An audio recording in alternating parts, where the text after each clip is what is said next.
मैं आपको रोकती हूँ यहाँ पर। हमारे साथ बीजेपी के सांसद सौमित्र खान इस वक्त जुड़ गए हैं हमारे साथ। सौमित्र जी, हम तस्वीरें देख रहे हैं पश्चिम बंगाल में हिंसा एक बार फिर भड़कती हुई। क्या कहा जाए, पश्चिम बंगाल में ये सब क्या हो रहा है और किसके कहने पर हो रहा है?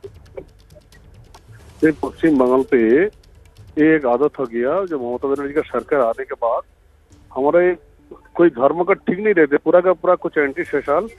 इतने सारे रामनवमी का रामनवमी होता है, क्या हिंदू का कोई जुलूस निकालते हैं। तो सबसे बड़ी बात है ये हमारा जो एंटी सोशल कुछ तृणमूल सरकार जुड़ा होके एक घटना घटित है, तो उसलिए हम लोग का लड़ाई लड़ना पड़ेगा। पूरा भारत देख रहा है, यही करना पड़ेगा।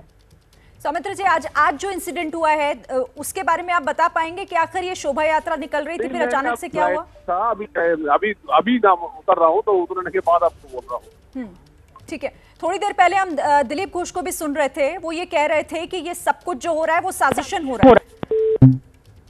चलिए, सौमित्र खान जी से हमारा संपर्क टूट गया है, लेकिन देखिए बीजेपी इस पूरे मामले पर गुस्से में नजर आ रही है और वो सीधे सीधे कह रही है कि टारगेट किया जा रहा है और पश्चिम बंगाल सरकार को भी कटघरे में खड़ी कर रही है कि किस तरीके से आखिर उनके राज्य में ये सब कुछ होने दिया जा रहा है।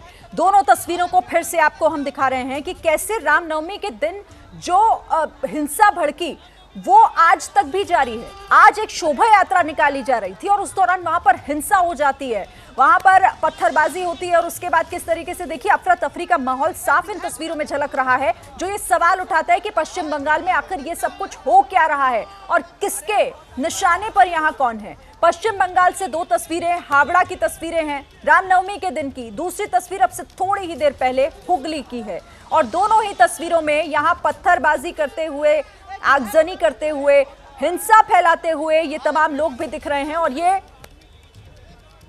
मेरी सहयोगी मनोज्ञा लोईवाल जो लगातार पश्चिम बंगाल में भड़की हुई हिंसा पर हमें रिपोर्ट कर रही हैं, जानकारी दे रही हैं। मनोज्ञा, आप बता रही थी इससे पहले कुछ जानकारी और भी हमारे पास मिल रही है क्या इससे जुड़ी हुई? देखिए, पुलिस की भूमिका अब सवालों के घेरे में आ रही है और जैसा कि हमने कहा कि बीजेपी बार बार सवाल उठा रही है कि अगर पुलिस परमिशन लेकर भी ये हालत होती है जहां पर कार्यकर्ताओं पर हमले होते हैं, तो वहीं सवाल ये भी उठता है कि इसके पीछे कौन है। अगर तृणमूल कांग्रेस से ही लड़ाई है तो क्या टीएमसी है या फिर सांप्रदायिक हिंसा लगातार भड़क रही है, फैलाई जा रही है। कुछ ही दिन पहले यानी कि पिछले हफ्ते मुख्यमंत्री ममता बनर्जी ने सीधा वार किया था बीजेपी पर और केंद्र सरकार के खिलाफ धरने पर बैठी थी रेड रोड में BR अम्बेडकर की मूर्ति के नीचे और साफ कहा था कि बीजेपी की वॉशिंग मशीन में जो जाता है वो धुल जाता है, जिसमें उन्होंने काले कपड़े को सफेद करके दिखाया था और ये सारी तस्वीरें सबके सामने आई थी। देखिए, ये राजनीति है, लेकिन जमीनी स्तर पर प्रशासन की जिम्मेदारी और जवाबदेही सवाल पूछा भी जाएगा प्रशासन से भी और साथ ही सरकार से भी। मनोज्ञा, आप आगे भी हमें अपडेट करते रहिएगा। एक छोटा सा ब्रेक हम ले रहे हैं, इस खबर पर लगातार हमारी नजर बनी हुई है, फौरन लौट